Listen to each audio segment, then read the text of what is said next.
Hello, my friends. This is immigration attorney Joseph Patrick Murphy with Allegheny Immigration Group. I've got a video for you today about immigration through marriage. Again, my name is Joseph Patrick Murphy. I'm an immigration attorney with Allegheny Immigration Group.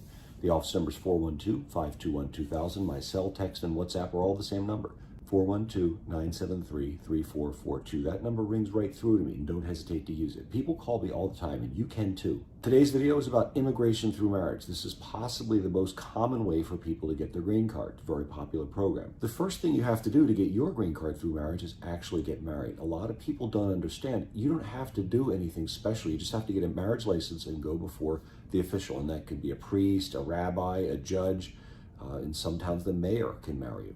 But there's no special thing that non-citizens have to do. You just go through the normal process of getting married. There are a few things you should remember when you're getting married. One is that all prior marriages have to be over. Even though you're married to somebody and they're in another country, you still have to end that marriage. And that has to be divorce, annulment, or death of the foreign spouse. You may be able to get some judge or justice of the peace to marry you, even though you're already married to somebody in another country. But that marriage would be no good for immigration purposes. When you present an immigration through marriage case to USCIS, you have to attach proof that all prior marriages of both spouses are terminated. So that's one important thing you need to remember. Another important issue to remember is the so-called 90-day rule. The vast majority of non-citizens that are in the United States are here on what are called non-immigrant visas. In order to get a non-immigrant visa, the non-citizen has to demonstrate to the satisfaction of the consulate or embassy that they have no intention to immigrate.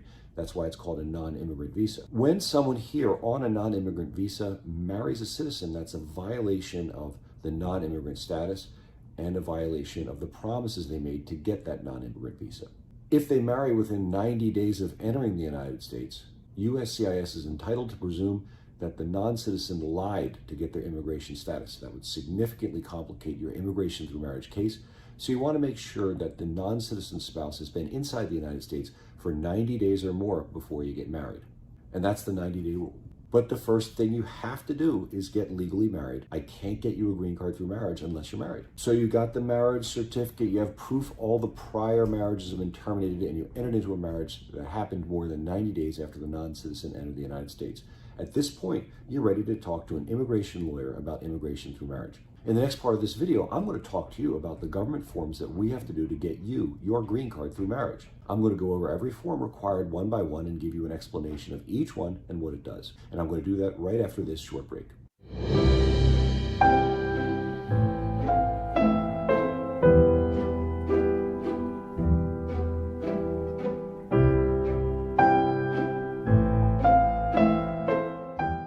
Oh, that's a nice video. Those are always romantic, those immigration through marriage videos. My name is Joseph Patrick Murphy. I'm an immigration attorney with Allegheny Immigration Group. In this video, I'm discussing the process of immigration through marriage. Before that short break, I promised to go over the forms required to get a green card through marriage, and I'm going to do that in this section. Before I get into the forms that you have to file to get immigration through marriage, I want to caution you. There are a lot of self-help kits and guides. There are immigration helpers and even immigration scam artists out there. Many of these kits and guides have outdated forms in them. I don't think it's any big surprise to anyone watching this, but there's been a lot of tinkering with our immigration system over the last couple of years. Many forms have new versions, and there are many new forms that exist in an immigration through marriage case. If you use an outdated form or you forget to include a new form that didn't even exist when a self-help guide was written, at a minimum, it's going to cost you time and money. I understand money's tight, Corona, and I also understand that lawyers can be expensive. Just be careful using those kits and guides and immigration helpers. My name is Joseph Patrick Murphy. I'm an immigration attorney with Allegheny Immigration Group. My home office is in Pittsburgh, but I can and do represent people all over the United States.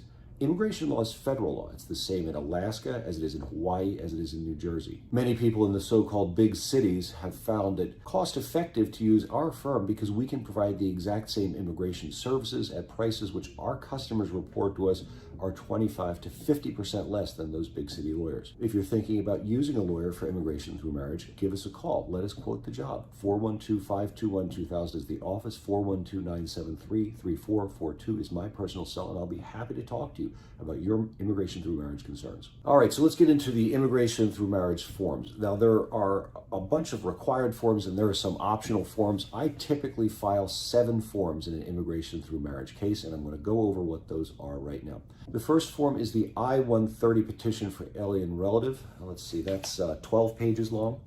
The I-130A, that's supplemental information on spouse beneficiary, that's 6 pages. I also file an I-131, application for travel document, that's 5 pages. The big one is the I-485, that's the application for green card, weighing in at 20 pages. I also file an I-765 application for work authorization. That one is 7 pages, an I-864 affidavit of support, that's 10 pages, and the I-944 declaration of self-sufficiency, also weighing in at 18 pages. That's a total of 78 pages, and that's just the forms. You're also going to have to attach evidence like your marriage certificate, your birth certificates, income tax returns to show your ability to support, pictures of your wedding, and proof that you guys are actually living together. It's a lot of paper. You can anticipate that a properly done immigration through marriage filing will be over 100 pages. The unfortunate paradox about all this is that much of those forms are filled out with repetitive information. Each form has to have your name on top of it, your date of birth, where you live, who your lawyer is. That's the same on every form. Here at this firm, we use sophisticated immigration software called DocketWise. We only have to put the information in once. Once we've created an immigration profile for you and your spouse, we can populate all the forms. That prevents a lot of mistakes and it saves a lot of time. It's very nice. That DocketWise immigration software that my firm uses even provides a client portal. You can enter information about yourself into the DocketWise, and you can also monitor your case progress online through your DocketWise portal. You can click on the forms. DocketWise is wired right into USCIS. It'll ping the USCIS servers and report to you the status of your filings at any time you want. That software is available to you 24 hours a day. And that's one of the benefits we provide to you at this firm. And it's one of the ways we'll represent people all over the United States efficiently, competently, and inexpensively. Allegheny Immigration Group, 412-521-2000.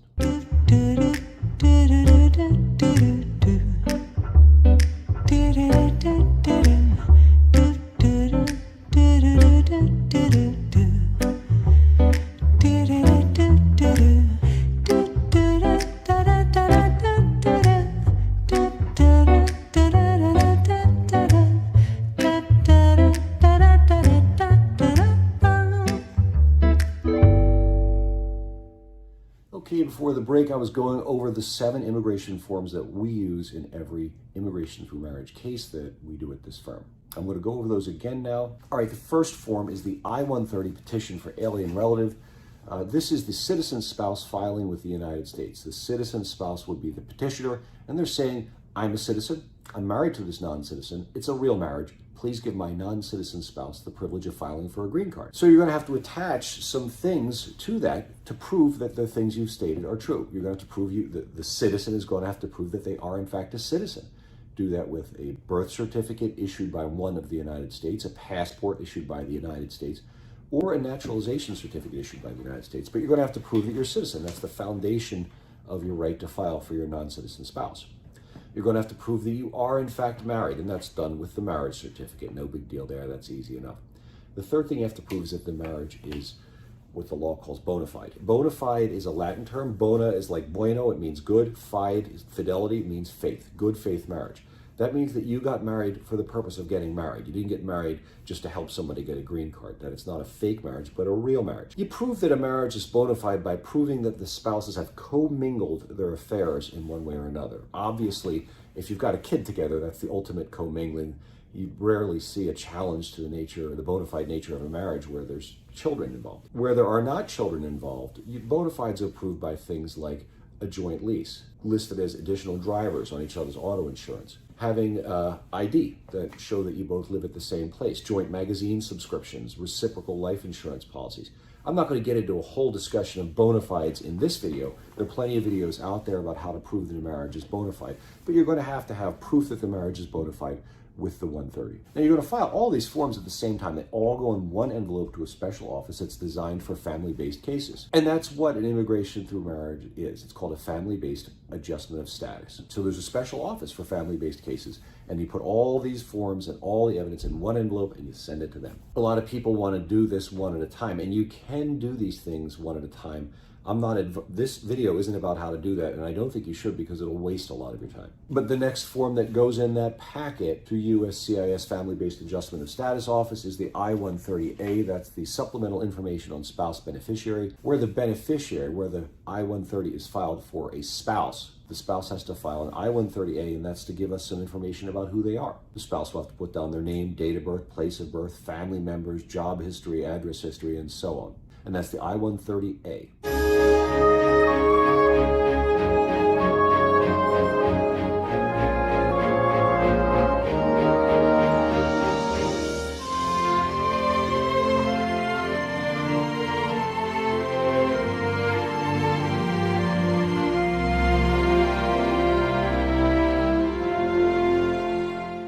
The next form is the first form that is optional in this group, and there's two optional forms that we file, and that's the I-131 application for travel document. If you file an application for green card and you leave the United States while that application is pending, that is, while you're waiting for that application to be decided on, it's normally treated as abandoning your application for green card. If you've got an approved travel document, you can leave the United States without it being treated as if you abandoned your application for green card. And that would be really nice if you and your spouse wanted to go for a honeymoon to Niagara Falls in Canada, or even Cancun, Mexico. It's absolutely necessary that you have a travel document. So we always put that in for our clients in case they do want to go, like I said, to Mexico or Canada or even the Bahamas. And that's the I-131 application for travel document. The next document in that giant packet of files that you're going to mail to USCIS is the I-485, and that's the application for green card. This is the biggest, and it's obviously a required form.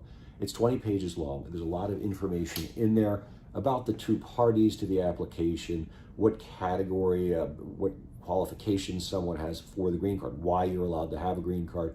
You also have to answer a lot of questions about whether you're involved in terrorism, human trafficking, communism, all these sorts of things. Those should almost all be no, unless you have a very good explanation, because most of those, if you answer yes, they'll disqualify you from getting a green card. On a side note, green card and green card holder are really slang terms. The actual term for the card is permanent resident card. When you have a green card, that's proof that you are a permanent resident of the United States. And the card doesn't say green card on it, it says permanent resident card. So permanent resident is the actual term. In this video, I'm going to be using green card because that's the one most people do, and most of you watching this won't be lawyers, but just in case you ever run into that language, the actual term for a green card is a permanent resident card, and the actual name for a green card holder is a permanent resident of the United States.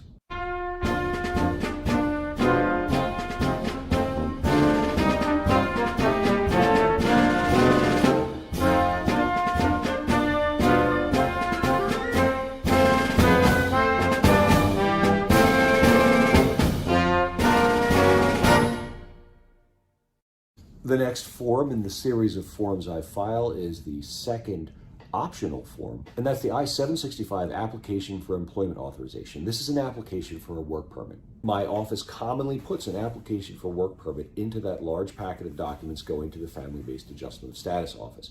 The work permit based on marriage to a U.S. citizen can come relatively quickly, 4 or 5 months after you file. So that's the I-765 application for employment authorization.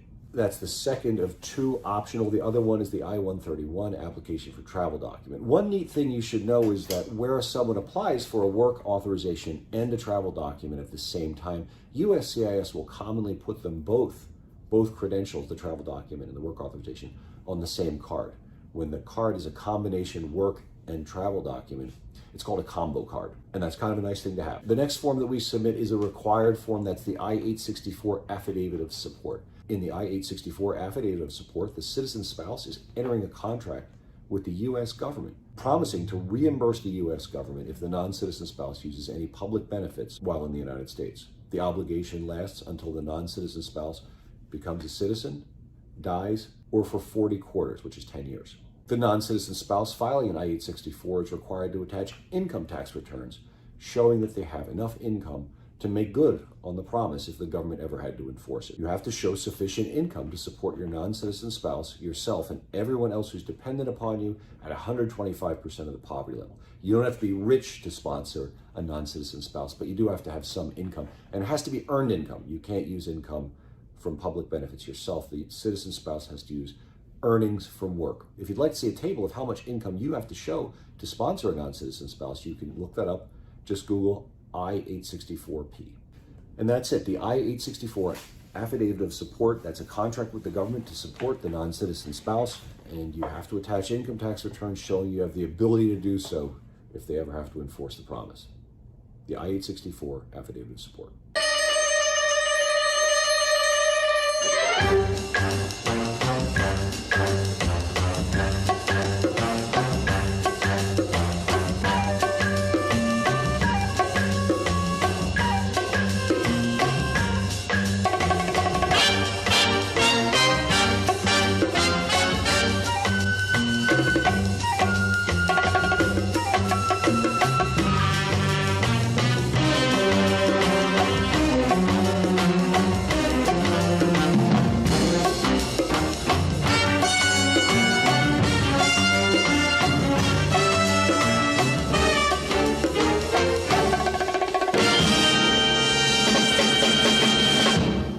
There is one other required form, but it doesn't come from us, and that's the I-693 report of medical examination. USCIS requires that all applicants for a green card have a medical examination and be checked for dangerous diseases, drug addiction, and things of this nature. You can't just go to your family doctor or the regular doctor that you use for everything else. You have to go to an immigration-approved, what they call a civil surgeon. Now, these guys aren't going to operate on you. They're going to perform a physical examination and report the results of that examination to USCIS on Form I-693. But you have to go to a USCIS-approved civil surgeon. If you need help finding a USCIS-approved civil surgeon, you can go to the website my.uscis.gov/find-a-doctor. That'll open up a web form where you can put in your zip code and find a list of immigration-approved civil surgeons near you. One thing you should know is that the results of the medical exam are only good for 60 days after the date on which the doctor signs it. We tell people to make the medical exam the last thing to do. You want to make sure all the filings are ready, filled out, signed, all your evidence is ready to mail out, and then go get the immigration medical. If the immigration medical is filed within 60 days of the date of the doctor's signature, it's good for 2 years. But if it's not filed within 60 days of the date of the doctor's signature, you're going to have to repeat the medical exam. Medical exam costs, I think a base price on a medical exam is around $400. So save yourself the $400 and make the medical exam the last thing you do. Make sure all the other filings are all prepared, you have all your evidence lined up, and then go get the medical. But that form is not on my list, and it is required. I-693 report of medical examination. My name is Joseph Patrick Murphy. I'm an immigration attorney with Allegheny Immigration Group. My office number is 412-521-2000. My cell, text, and WhatsApp are all the same number, 412-973-3442. Don't hesitate to call me. People call me all the time, and you can too. In this video, we're discussing the process of immigration through marriage. Earlier in this video, I talked about how I can and do represent people in immigration through marriage cases all over the United States. I do this using modern technology, fax machines, email, PDF, and a very sophisticated immigration software called DocketWise. By using DocketWise, we're able to provide high-quality immigration services of Allegheny Immigration Group all over the United States. You know, it's a lot of fun. You get to go around to different places, meet different people. Working in a national practice is a lot of excitement. And I'm going to show you a video right now about what that's like. Round, round, get around, I get around, yeah, get around, round, round, I get around, get around, round, round, I get around, get around, round, round, I get around, get around, round, round, I get around, get around, round, round, I get around. I'm getting bored driving up and down the same old strip. I gotta find a new place where the kids are hip. And I are getting real well known. Yeah, the bad guys know us and they leave us alone. Get around, round, round, I get around. Get around, round, round, I get around. Get around, round, round, I get around. Get around, round, round, I get around. I get around. Boy, that's a fun video. I like the music and pictures of a lot of people. That's from the summer of 2020. Those are various trips all over the United States that I took to represent people in various immigration programs. My name is Joseph Patrick Murphy. I'm an immigration attorney with Allegheny Immigration Group. If you're thinking about getting a green card through marriage, give me a call. I'll be happy to consult with you. If you're thinking about getting a green card through marriage and you want legal representation on the process, give me a call. I'll be happy to help you. Joseph Patrick Murphy, 412-521-2000 is the office. 412-973-3442 is my personal cell phone. Don't be shy. People worry about calling the lawyer. People call me all the time, and you can too. Joseph Patrick Murphy with Allegheny Immigration Group for representation on your green card through marriage. My name is Joseph Patrick Murphy. Over my career as a family-based and humanitarian immigration lawyer, I've done hundreds of green card through marriage cases, and I'd be happy to help you with yours. My office is in Pittsburgh, but I represent people all over the United States using technology like DocketWise so I can give you the high-quality immigration services of Allegheny Immigration Group. Our firm is located in Pittsburgh, and because of that, we tend to charge much more attractive prices for the exact same legal work. My name is Joseph Patrick Murphy. On behalf of myself, April, Amanda, and everybody else here at Allegheny Immigration Group, congratulations on your marriage, and thank you for watching.